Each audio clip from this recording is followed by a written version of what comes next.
एक बड़ी खबर इस वक्त आ रही है। चुनाव आयोग ने ममता बनर्जी के आरोपों को खारिज कर दिया है। नंदीग्राम में 1 तारीख को जब चुनाव हुए थे तो केंद्रीय सुरक्षा बलों को लेकर कई गंभीर आरोप ममता बनर्जी ने लगाए थे और हंगामा भी इसके बाद हुआ था। मतदान केंद्र पर वो खुद पहुंची थी और बीजेपी को फायदा पहुंचाने के आरोप लगाए गए थे। इसके साथ ही कई और गंभीर आरोप की कई मतदाताओं को रोका भी गया, लेकिन चुनाव आयोग ने इन्हें खारिज कर दिया है। ममता बनर्जी को एक बड़ा झटका। नीरज हमारे सहयोगी फोन लाइन पर मौजूद हैं। नीरज, क्या कहा गया अपने फैसले में विस्तार से इलेक्शन कमीशन की ओर से?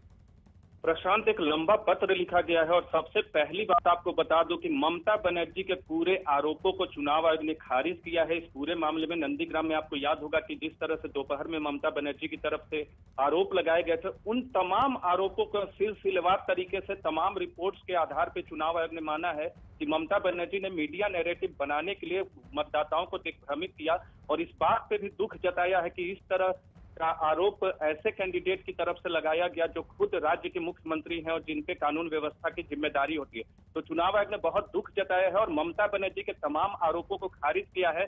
और सबसे बड़ी बात प्रशांत की, इस पूरे मामले में चुनाव आचार संहिता के तहत ममता बनर्जी पे कार्रवाई भी चुनाव आयोग कर सकता है आने वाले दिनों में। इसकी जांच अलग से जारी है क्योंकि तमाम आरोपों को चुनाव आयोग ने खारिज किया है। इसके अलावा जो लंबा पत्र लिखा गया है उनमें सिलसिलेवार ढंग से उन तमाम शिकायतों का भी जिक्र किया गया है ममता बनर्जी और उनकी पार्टी की तरफ से, जो हाल के वक्त में और चुनाव की घोषणा के बाद चुनाव आयोग को किए गए थे। उन तमाम चीजों का भी जिक्र किया गया है और चुनाव आयोग ने अंतिम में यह साफ लिखा है कि चुनाव आयोग इसकी जांच कर रहा है कि क्या चुनाव आचार संहिता के तहत ममता बनर्जी के मामले में कोई कार्रवाई हो सकती है कि नहीं। जी, ये एक बड़ी बात भी हो सकती है अगर चुनाव आयोग इस बात को खारिज कर रहा है। लेकिन क्या बीजेपी यह आरोप लगा रही थी कि दरअसल इस पूरे माहौल को प्रभावित करने के लिए इस तरह की हरकत ममता बनर्जी की ओर से जानबूझकर की गई है? वो मतदान केंद्र पर कई देर तक बैठी रही हैं, इससे व्यवस्था प्रभावित हुई है। क्या इस बात को भी संज्ञान में लिया जा रहा है इस पूरी घटना के तहत? देखिए, बीजेपी का आरोप अपनी जगह है प्रशांत। इस पूरे मामले में ममता बनर्जी ने खुद चुनाव आयोग से शिकायत की थी इस पूरे मामले में और ये आरोप लगाया था कि मतदाताओं को वहां प्रभावित किया जा रहा है, इंटिमिडेट किया जा रहा है, वहां हिंसा की जा रही है। लेकिन हिंसा की बात को चुनाव आयोग ने तमाम रिपोर्ट में नहीं पाया है और चुनाव आयोग ने जो फैसला दिया उसमें यह साफ कहा है कि हिंसा नहीं हुई थी, मतदाताओं को प्रभावित नहीं किया गया था और सिर्फ ममता बनर्जी ने मीडिया नैरेटिव बनाने के लिए इस तरह की स्थिति को क्रिएट किया जिससे मतदाता प्रभावित हो। और इस पूरे मामले में ये एक बड़ा फैसला भी कि अब स्वतः संज्ञान लेते हुए इस पूरे मामले में इलेक्शन कमीशन खुद ममता देख रहे होंगे उनकी क्या स्थिति हो रही है। कोई जेल के अंदर है, कोई उत्तर प्रदेश छोड़ करके भाग गया है, कोई दूसरे लोक की यात्रा में, राम नाम सत्य है की यात्रा में निकल चुका है। आज उत्तर प्रदेश में उसके लिए कोई जगह नहीं है। और बंगाल के अंदर भी गुंडागिर्दी और अराजकता पैदा करने वाले इन गुंडों के साथ भी यही होने जा रहा है। मुझे बताया गया है कि यहां पर सभा में आने से टीएमसी के गुंडे भी और कोई अन्य संगठनों से जुड़े हुए गुंडे भी लगातार धमकी दे रहे हैं और कह रहे थे कि बीजेपी की सभा में जाएंगे तो ये कर देंगे, एक तमाम प्रकार की धमकियां दे रहे थे। याद करना, 2 मई के बाद यही गुंडे आपके घुटनों, आपके पैरों में नाक रगड़ते हुए दिखाई देंगे। आपके पैरों में नाक रगड़ते हुए यही गुंडे दिखाई देंगे, अपनी जान की भीख मांगते हुए फिरते हुए दिखाई देंगे। क्योंकि 2 मई के बाद बंगाल के अंदर बंगाल की भावनाओं के अनुरूप, प्रधानमंत्री मोदी जी के विजन के अनुरूप सोनार बांग्ला के सपने को साकार करने वाली सरकार आने वाली है। और उस सपने को साकार करने के लिए, आपका आह्वान करने के लिए आज मैं आपके बीच आया हूं।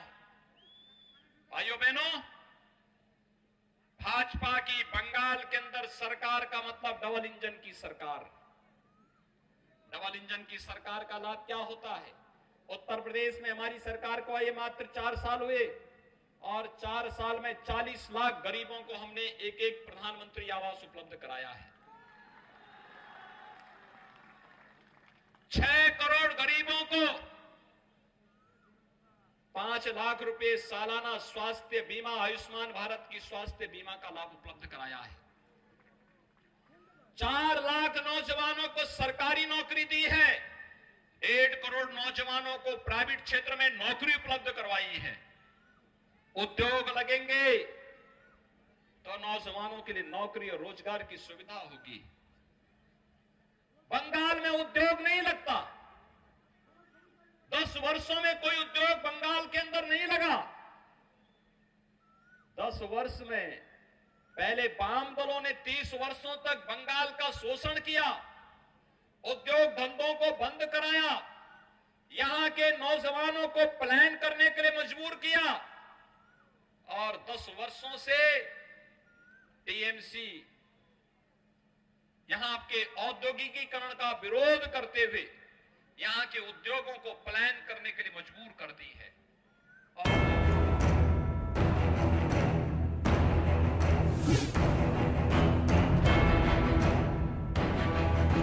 दिल्ली के कनॉट प्लेस के जनपद मार्केट की तस्वीरें आपको दिखा रहे हैं। यहाँ पर पुलिस और पैरामिलिट्री फोर्स के जवान यहाँ पर तैनात हैं और लोगों को मास्क लगाने के लिए यहाँ पर जागरूक किया जा रहा है।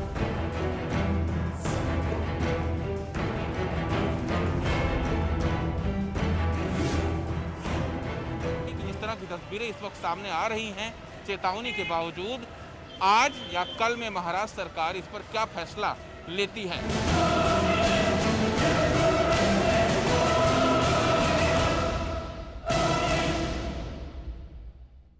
और इसी कोरोना से जुड़ी बड़ी खबर इस वक्त की। देश में बढ़ते कोरोना केस को देखते हुए प्रधानमंत्री नरेंद्र मोदी एक बेहद अहम बैठक इस वक्त कर रहे हैं। रवि सिंह की खबर है कि बैठक में कैबिनेट सचिव और नीति आयोग के सदस्य वीके पॉल समेत कई बड़े अधिकारी मौजूद हैं। बैठक में देश में कोरोना के हालात पर चर्चा हो रही है। पिछले 24 घंटे में देश में कोरोना की वजह से 93,000 से ज्यादा नए मरीज सामने आए हैं और इस हालात पर चर्चा के लिए प्रधानमंत्री नरेंद्र मोदी एक बेहद अहम बैठक वरिष्ठ अधिकारियों के साथ कर रहे हैं और माना जा रहा है कि कोई बड़े फैसले भी सरकार इसमें कर सकती है। प्रधानमंत्री नरेंद्र मोदी खुद कई वरिष्ठ अधिकारियों के साथ ये बैठक कर रहे हैं क्योंकि कई राज्यों से कोरोना के लगातार बढ़ते हुए आंकड़े सामने आ रहे हैं और इसे कैसे रोका जाए उसके लिए उपाय ढूंढने के लिए ये एक बेहद अहम बैठक हो सकती है और माना जा रहा है कि कोई बड़ा ऐलान भी सरकार इसके बाद कर सकती है क्योंकि कई राज्यों से अलग अलग तरह के डिमांड भी केंद्र की ओर की गई थी। आनंद तिवारी हमारे सहयोगी इस वक्त हमसे सीधे जुड़ रहे हैं। आनंद, ये जो एक बेहद अहम बैठक हो रही है, किस तरह के फैसले की उम्मीद इससे की जा सकती है?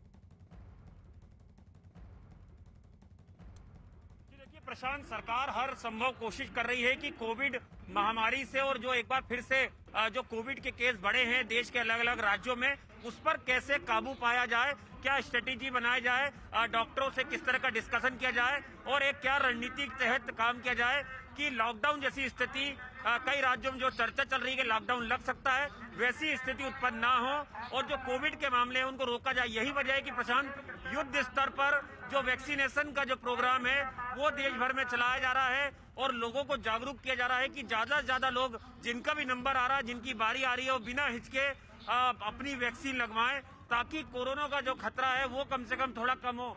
और एक बार फिर से आपको नई दिल्ली रेलवे स्टेशन की तस्वीर दिखा रहे हैं। यहाँ पर पुलिस जो है लाउड स्पीकर के जरिए लोगों से सोशल डिस्टेंसिंग मेंटेन करने की अपील कर रही है, मास्क लगाने को कहा जा रहा है। पुलिस यहाँ पर जगह जगह यहाँ पर तैनात है और जो भी पैसेंजर्स नई दिल्ली रेलवे स्टेशन आ रहे हैं या यहाँ से अपने अपने शहरों के लिए जा रहे हैं ट्रेन पकड़ने, उन्हें बोला जा रहा है कि वो मास्क लगा के रखें। और यहाँ पर आपको दिखाते हैं, यहाँ पर एंटीजन टेस्ट के लिए एक सेंटर भी यहाँ पर खोला गया है जहाँ पर लोगों के जो कोविड टेस्ट है वो यहाँ पर हो रहे हैं। हम देख सकते हैं यहाँ पर डॉक्टरों की टीम और जो सिविल डिफेंस के जो लोग हैं वो यहाँ पर मौजूद है और यहाँ पर कोविड एंटीजन टेस्ट सेंटर जो है वो खोला गया है। तो नई दिल्ली रेलवे स्टेशन की तस्वीर हमने आपको दिखाई। कुछ लोग जाहिर तौर पर मास्क नहीं भी लगाए यहाँ पर नजर आए, हमारे कैमरा देख के उन्होंने मास्क लगा लिए या पुलिस को देख के, लेकिन अभी भी लोगों को जागरूक होना जरूरी है ताकि कोविड महामारी से बचें, अपने आप को सुरक्षित रखें, क्योंकि ये लापरवाही एक बड़े खतरे को आमंत्रण दे सकती है। लेकिन कोरोना से ही जुड़ी एक बड़ी खबर इस वक्त की महाराष्ट्र से आ रही है। महाराष्ट्र में कोरोना के बढ़ते मामलों को देखते हुए राज्य सरकार आज दोपहर 3 बजे एक बेहद अहम बैठक करने जा रही है। वीडियो कॉन्फ्रेंसिंग के जरिए होने वाली इस बैठक में कोरोना पर और सख्ती या फिर लॉकडाउन का भी फैसला किया जा सकता है और इसी बारे में संकेत महाराष्ट्र के मुख्यमंत्री ने पहले ही दे दिए थे कि लॉकडाउन लगाने की संभावनाएं अभी खत्म नहीं हुई है, और इसीलिए लोग एहतियात बरतें। दिवाकर सिंह हमारे सहयोगी लगातार हमारे साथ बने हुए हैं। दिवाकर, आज जो दोपहर 3 बजे बैठक होने वाली है, सभी की निगाहें इस पर कि क्या फैसला सरकार इस बैठक में लेगी, किस तरह की उम्मीद की जा रही है? देखिए, ये साफ तौर पर मुख्यमंत्री उद्धव ठाकरे ने जब शुक्रवार को राज्य को संबोधित किया था, उस वक्त ये साफ कर दिया था कि अगर लोग नहीं मानेंगे तो उन्हें पूर्ण लॉकडाउन करना पड़ेगा। उन्होंने साफ तौर पर इशारा किया था कि ये मैं सीधा अभी संकेत दे रहा हूं, अगर लोग नहीं माने तो 1-2 दिन में फैसला लूंगा। एक अहम खबर प्रशांत आ रही है कोरोना से संबंधित कि सरकार का ये उद्देश्य है कि लॉकडाउन किया जाए, कड़े नियम बनाए जाए, लेकिन जो बिजनेसमैन हैं या फिर जो बिजनेस है, जो आर्थिक स्थिति है, उस पर भी कम से कम परिणाम दिखे उसका। तो इसको लेकर भी उद्योगपतियों से उनकी बैठक होगी। और एक अहम चीज़, जो सब्जी मंडियों में भीड़ देखने को मिल रही थी मुंबई के अलग अलग इलाकों में, उसको लेकर बीएमसी का एक बड़ा फैसला आया है। और ये फैसला ये है कि सुबह 11 बजे से लेकर शाम 4 बजे तक कोई भी फेरी वाला या फल विक्रेता दुकान नहीं लगा सकता है। बीएमसी की तरफ से एक टाइम लिमिट दी गई है कि आप सुबह 7 बजे से 11 बजे तक और शाम 4 बजे से लेकर शाम को 7 बजे तक की दुकानें लगा सकते हैं। ये बीएमसी का बड़ा फैसला है और इस फैसले में बीएमसी ने माना है कि जो भीड़ सब्जी मंडियों में या फिर फल मंडियों में देखने को मिल रही है, उसके चलते कोरोना के केसेज बढ़ रहे हैं। तो ये बड़ी खबर भी है कि एक बड़ा फैसला बीएमसी ने ले लिया है कि अब दिन में 11 बजे से 4 बजे के बीच कोई भी हॉकर ठेला लेकर दुकान बीच में नहीं लगाएगा। लेकिन इस बीच कोरोना से जुड़ी ये एक बड़ी खबर आ रही है। 24 घंटे के भीतर ही कोरोना में अब नए आंकड़े सामने आए हैं और इस साल का ये सबसे बड़ा आंकड़ा, एक दिन में देश में कोरोना के 93,000 से ज्यादा नए मरीज सामने आए। इतना ही नहीं, 24 घंटे में आए मौत के आंकड़े भी डराने वाले हैं, क्योंकि एक ही दिन में कोरोना की वजह से 513 लोगों ने अपनी जान भी गंवा दी है। और इसीलिए बेहद अहम बैठक दिल्ली में प्रधानमंत्री नरेंद्र मोदी वरिष्ठ अधिकारियों के साथ कर रहे हैं।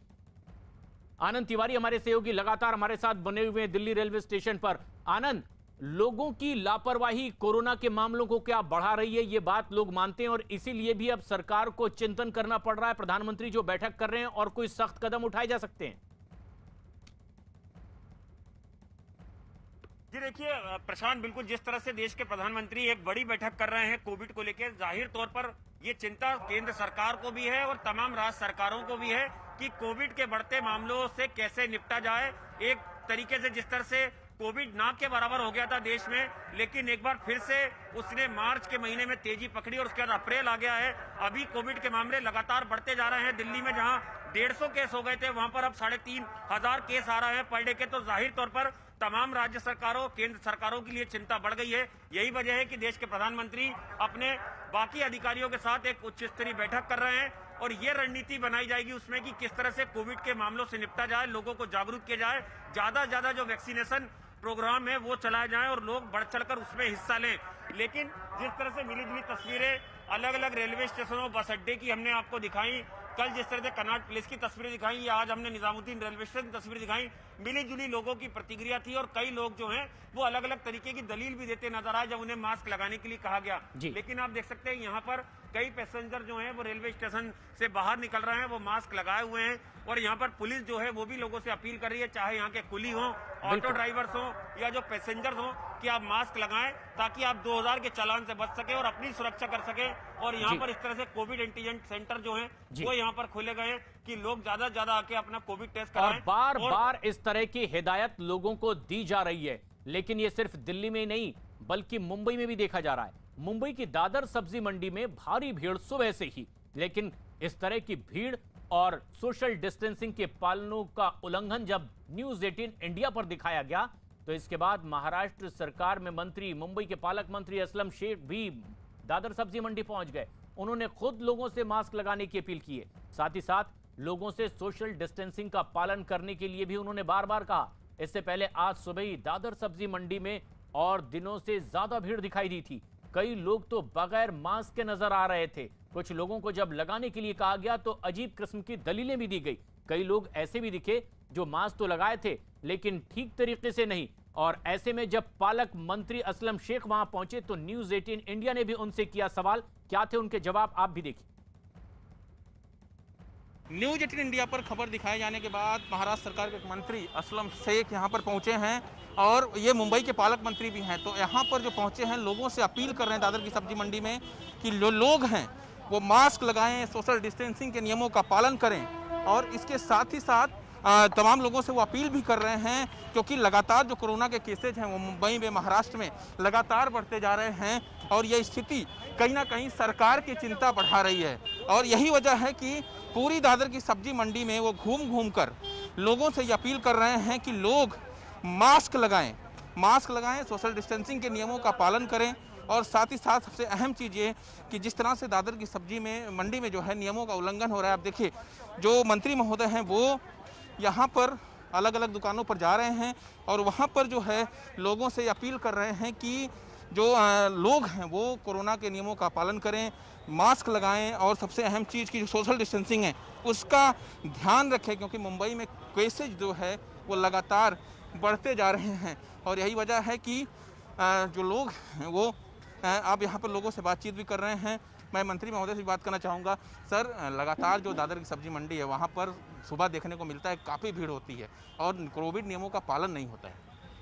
हमारी कोशिश पिछले 10 दिनों से है। हमने तमाम व्यापारी मंडलों से मीटिंग लिया, हमने बाकी के लोगों से मीटिंग लिया। सबसे कह रहे हैं कि भैया आप लोग अगर इसी तरीके से गर्दी रखाएंगे और इसी तरीके से अगर केस बढ़ेगा तो हमें कुछ ना कुछ कार्रवाई पे मजबूर करेंगे। आप लॉकडाउन की बात कही जा रही थी, संकेत भी मुख्यमंत्री ने दिया था, तो अभी तक कोई फैसला हुआ है कि आखिर क्या होने वाला लॉकडाउन? हमारी कोशिश ये है कि लॉकडाउन मुंबई शहर में ना हो, इसलिए हम बार बार जो है वो हम लोगों से कह रहे हैं कि भाई आप होम डिलीवरी दे दो। लोगों को नियम पालन करना होगा। अगर लोग नियम पालन नहीं करेंगे तो फिर सरकार को आज ही कुछ ना कुछ कदम उठाना पड़ेगा। लॉकडाउन लगाने को लेकर, मिनी लॉकडाउन लगाने को लेकर विचार हो चुका है। मुख्यमंत्री चेतावनी दे चुके हैं इस पूरे मामले में, लेकिन लोग हैं कि वो मानने को तैयार नहीं और जो प्रशासन है, बीएमसी जो लोकल प्रशासन होता है, वो भी यहाँ पर सख्ती बरतने को तैयार नहीं है। कैमरामैन दिग्विजय के साथ दिवाकर सिंह, न्यूज 18 इंडिया, मुंबई। एक बड़ी खबर इस वक्त आ रही है महाराष्ट्र से, जहां कोरोना के केस लगातार बढ़ते हुए देख बीएमसी ने सख्ती दिखानी शुरू कर दी है। बीएमसी ने घाटकोपर इलाके में अब फेरी वालों के लिए समय तय कर दिया है। फेरी वाले और फल वालों के लिए अब समय तय किया गया है, जिसमें कि सुबह 7 बजे से लेकर 11 बजे और शाम 4 बजे के बाद 7 बजे तक की ही इजाजत होगी इन फेरी वालों को। बीएमसी इसी तरीके से पूरे मुंबई में ही अब बहुत जल्द समय तय कर सकती है इन फेरी वाले दुकानदारों के लिए, ताकि भीड़ भाड़ को रोका जा सके, कोरोना संक्रमण को और बढ़ने से रोका जा सके। दिवाकर सिंह हमारे सहयोगी इस वक्त हमसे सीधे जुड़ रहे हैं। दिवाकर, जो घाटकोपर के लिए बेहद अहम फैसला बीएमसी ने किया है, क्या उम्मीद की जा रही है आज 3 बजे के बाद जो फैसला हो सकता है, क्या फेरी वालों के लिए समय तय करना उनमें से एक हो सकता है?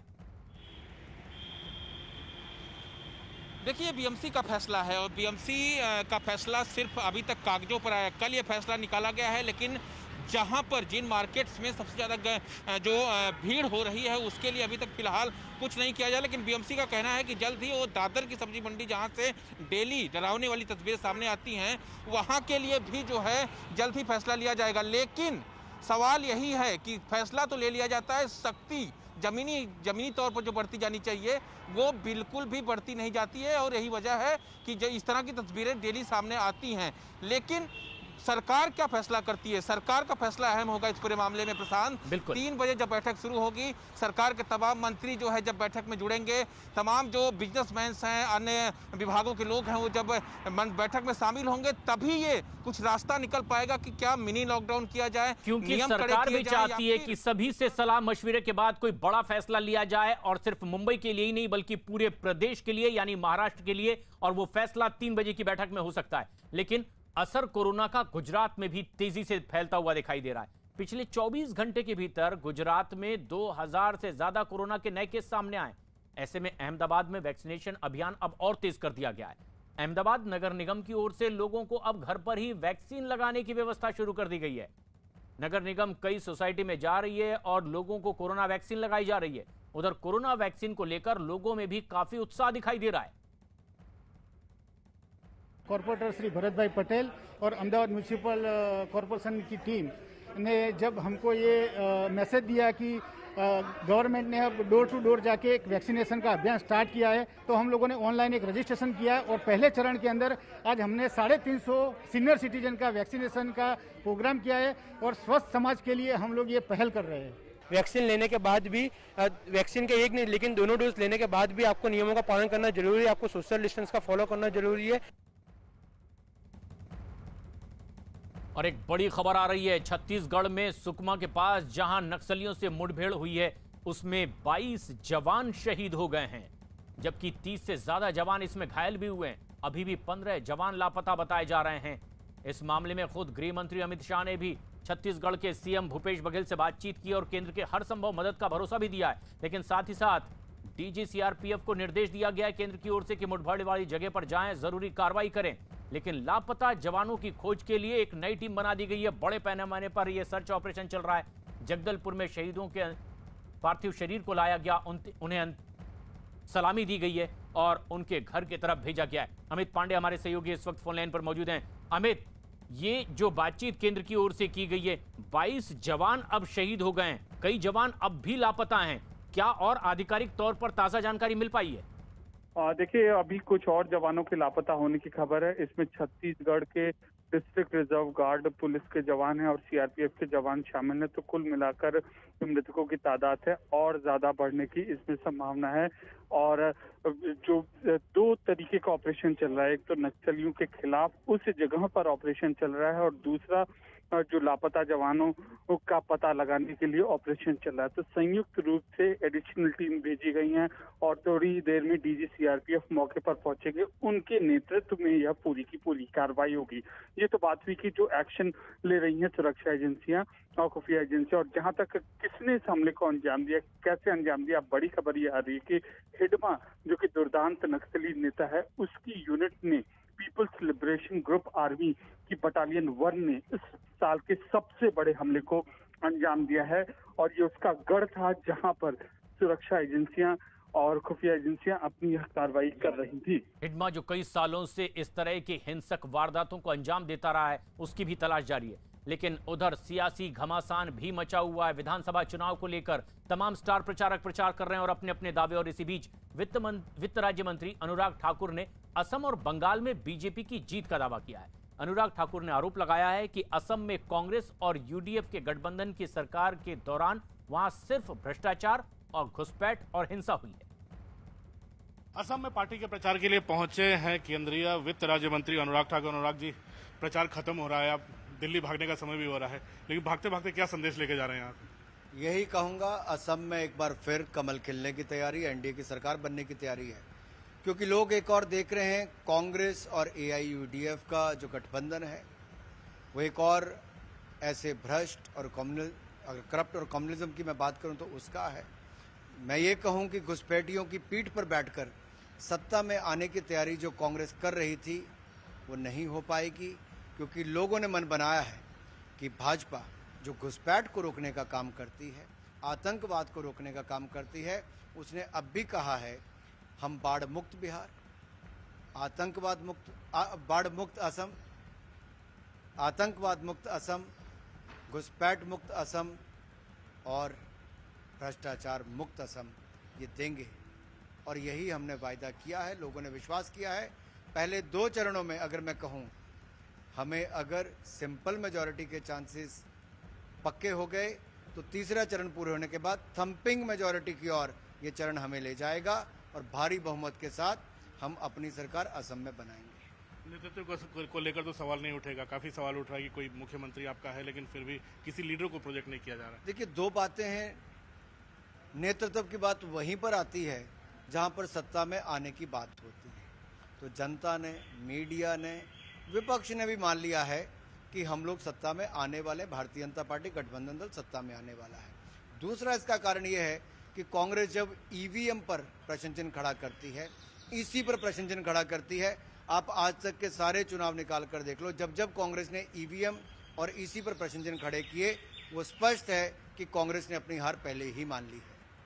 बंगाल में कल भी एक बीजेपी कार्यकर्ताओं के घर हमला हुआ है 24 परगना में, और उसके घर वर जला दिए गए हैं। तो क्या आपको लगता है कि नंदीग्राम के बाद संदेश अब उल्टा चला गया ममता दीदी के खिलाफ? देखिए, हत्या और हिंसा का दौर जो पश्चिम बंगाल में था, वही एक कारण ममता बनर्जी की अपनी हार नंदीग्राम में होगी। ये आप कहीं पर लिख कर ले लीजिए, आज का समय, तारीख और दिन, ये आप नोट कर लीजिए। ममता बनर्जी जी कम से कम 15 से 20% मार्जिन से हारेंगे और पश्चिम बंगाल हम भारी बहुमत के साथ सत्ता में आएंगे।